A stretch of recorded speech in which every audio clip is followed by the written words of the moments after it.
Et nous l'annoncions en titre ici, la sortie de crise du côté de l'Ukraine passée par le président turc Recep Erdogan.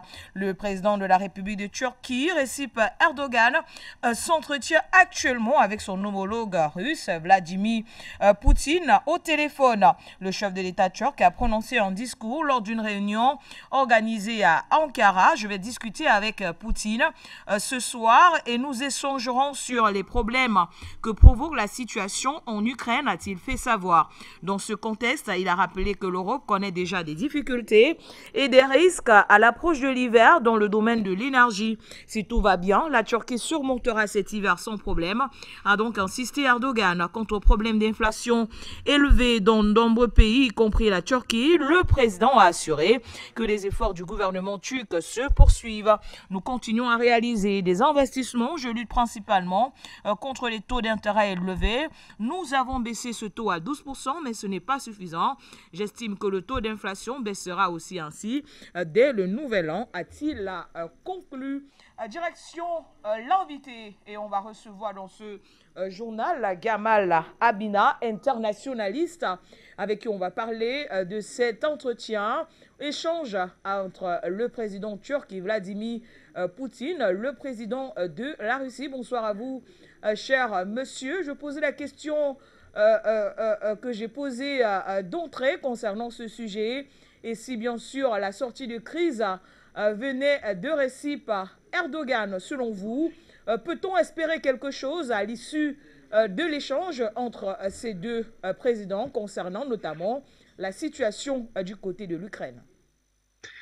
Tout à fait, vous avez raison de poser la question. Ce n'est pas la première fois qu'Erdogan se positionne par rapport à la Russie, puisqu'il a une relation très ambivalente en même temps de partenariat économique, puisqu'il y a beaucoup d'investisseurs russes qui vont en Turquie. C'est un pays qui est très prisé par le tourisme turc et russe, et qu'aujourd'hui, eh il fait face à deux problématiques. La première, c'est qu'après avoir acheté le système de défense S-400 aux Russes, Erdogan a été vertement invectivé par les Américains qui n'ont pas apprécié la démarche et qui lui ont refusé la vente des F-16. Conséquence de quoi, il a fabriqué ses propres avions. Donc, il a commencé à se rendre autonome. Parallèlement à cela, là, je dis de l'achat de ce fameux système de défense aérien S-400, les Américains ont entamé une attaque économique contre la Russie, contre la Turquie, qui a conduit à ce qu'il y ait une inflation galopante et une perte de la valeur de la lira turque, qui a aujourd'hui une parité qui était de 1 pour 10 à 1 pour 17. Ça signifie qu'un euro pour 17 liras. Donc la Turquie est très durement frappée par les problèmes économiques. La situation interne s'est complexifiée. Les taux d'intérêt ont été ramenés à 12%, c'est vrai, mais l'inflation est galopante. Donc le pays traverse des difficultés qui préexistaient avant la crise ukrainienne et avant le Covid. Donc c'est vraiment une pression américaine qui existait déjà depuis longtemps. Washington voit de très mauvais œil leur rapprochement turco-russe. Les Russes voient d'un très bon œil, évidemment, ce membre de l'OTAN jouer les intermédiaires pour calmer les gens entre l'Ukraine et la Russie. Et il se trouve qu'effectivement, on a appris hier, par exemple, que les banques turques maintenant refusaient la carte MIR. La carte MIR, alors je traduis rapidement, ça signifie paix ou monde en russe. C'est une carte de paiement qui était substituée aux cartes Visa, enfin tous les produits américains. Ils ont créé leur propre carte, les Russes.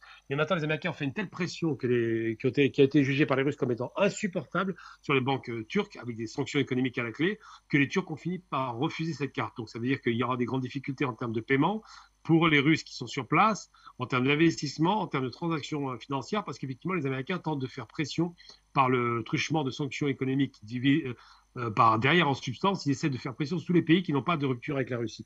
Donc il y a ce rapport, donc c'est vrai qu'Erdogan a tout intérêt à rapprocher les points de vue entre les Russes et les Ukrainiens, parce que plus durera cette guerre, plus dure sera la difficulté qu'il aura par rapport à l'Occident qui fera pression sur lui, par rapport aux bonnes relations qu'il entretient avec la Russie.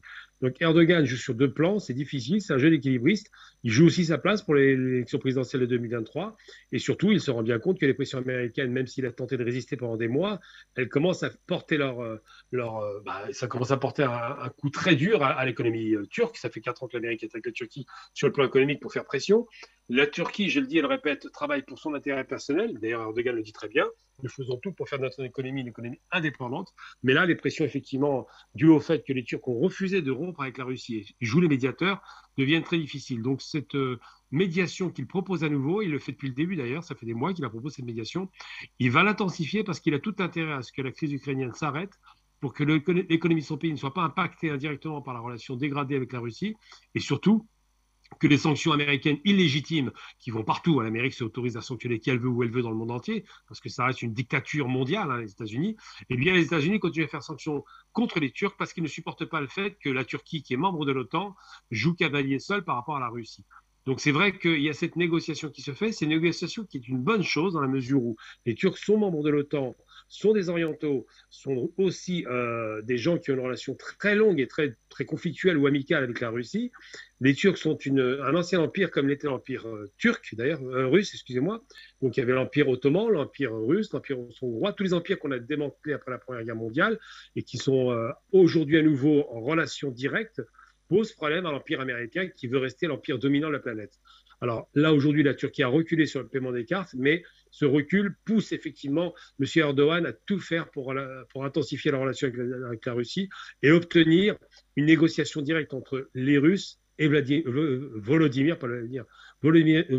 Zelensky, qui manifestement est le vulgaire pantin des États-Unis. Les États-Unis ont voulu détruire l'économie européenne, ils commencent à y parvenir, ont voulu détruire l'économie turque depuis 4 ans, ils commencent à avoir des résultats.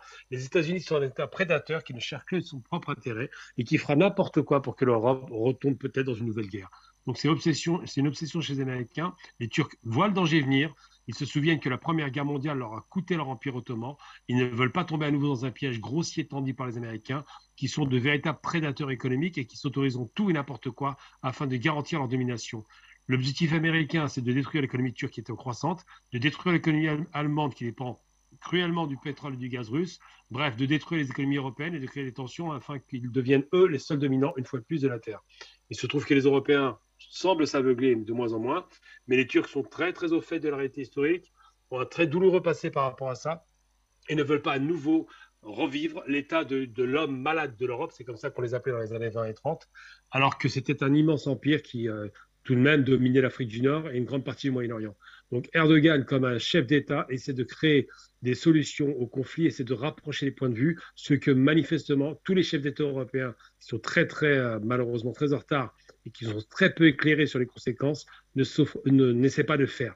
C'est malheureusement dommage pour l'Occident, mais pour l'instant, celui qui donne le là, c'est la Turquie.